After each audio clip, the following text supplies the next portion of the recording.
बिस्मिल्लाहिर्रहमानिर्रहीम अस्सलामु अलैकुम वरहमतुल्लाहि वबरकातुहू। आज के एक नए वजीफ़े के साथ आपकी खिदमत में हाज़िर हुए हैं। लेकिन आज के इस वीडियो में मैं आपको बतलाना चाहता हूँ कि हम अक्सर तावीज़ात वाले आमिलीन हज़रात अक्सर ये हिदायत देते रहते हैं कि नक्श को अगर लिखना है तो आपने ज़ाफ़रान से लिख लें तो बहुत ही तासीर वाला होगा, क्योंकि ज़ाफ़रान से लिखा हुआ नक्श ये पावरफुल नक्श बन जाता है।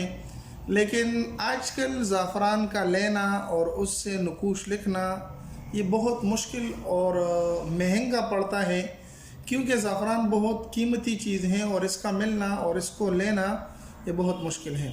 बहरहाल वीडियो को लंबा नहीं करते, मैं आपको आज प्रैक्टिकली और आपके सामने ज़ाफ़रान से नक्श किस तरह लिखा जा सकता है, किस तरीके से लिखना होता है, सारी डिटेल आपके साथ आज की इस वीडियो में शरीक करूंगा। तो आप सीख लें कि अगर कोई ज़ाफ़रान से नक्श लिखना चाहता है तो वो क्या करे, उसके लिए क्या तरीक़ेकार इस्तेमाल करें और ज़ाफ़रान लिखे, ज़ाफ़रान से नक्श लिखे।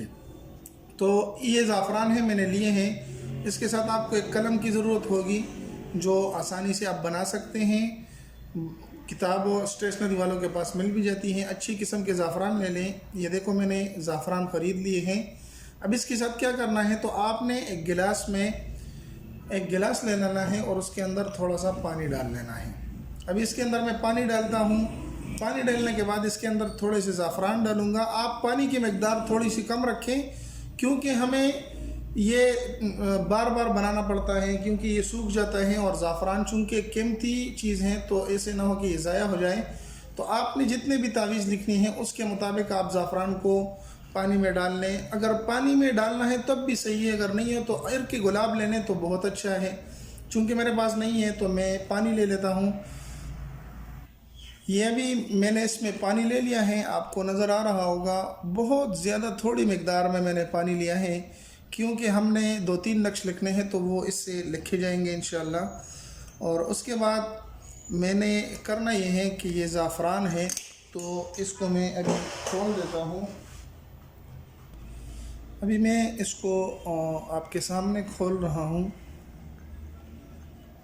ये देखें, करीब करके मैं दिखा देता हूँ। ये ज़ाफ़रान है।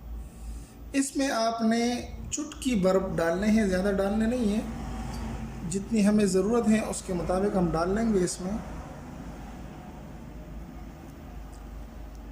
इनका अपने एक रंग होता है, वो अभी ये छोड़ देंगे, अपना एक कलर होता है इसका। इतनी सी मकदार में हमने इसके अंदर डाल लेना है। डालने के बाद इसको इस तरह अच्छी तरीके से आपने मिक्स करना है और थोड़ी देर आपने इसको छोड़ देना है, क्योंकि ये थोड़े टाइम बाद अपना रंग और कलर छोड़ते हैं। आपको नज़र आ रहा होगा इनका एक अपना रंग होता है, उसी से आपने इसको लिखना है। तो इस तरीके से थोड़ी देर आप इसको छोड़ेंगे तो ये इसके अंदर अपना कलर छोड़ देगा, ठीक है। अगर ज़रूरत लगे तो थोड़ा सा ज़ाफ़रान आप इसके अंदर और भी ऐड कर सकते हैं, लेकिन अगर ज़रूरत नहीं है तो बस यही भी काफ़ी है। लेकिन इसको आपने थोड़ी देर तक छोड़ना है, ठीक है।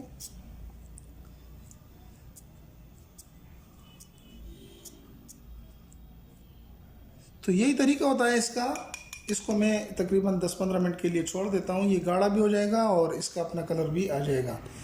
अगली वीडियो में, ये वीडियो लंबी हो जाएगी, थोड़ा सा टाइम लगेगा इस पर।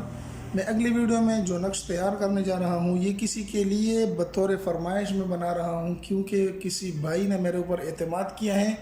इंशाअल्लाह मैं उसका एतमाद ज़ाया नहीं करूँगा। अगर आपको भी इस तरह ज़ाफ़रान से लिखे हुए नक्श चाहिए हों तो आप मुझे बताएं, इंशाअल्लाह मैं आपसे ज़ाफ़रान से लिखा हुआ नक्श आपको बाय डाक सेंड कर दूंगा। मिलते हैं एक नई वीडियो में इंशाअल्लाह, उसमें मैं आपको दिखाऊंगा कि किस तरीके से नक्श लिखा जाता है। मिलते हैं एक नई वीडियो में, तब तक दुआ में याद रखें। अस्सलामु अलैकुम वरहमतुल्लाहि वबरकातुहू।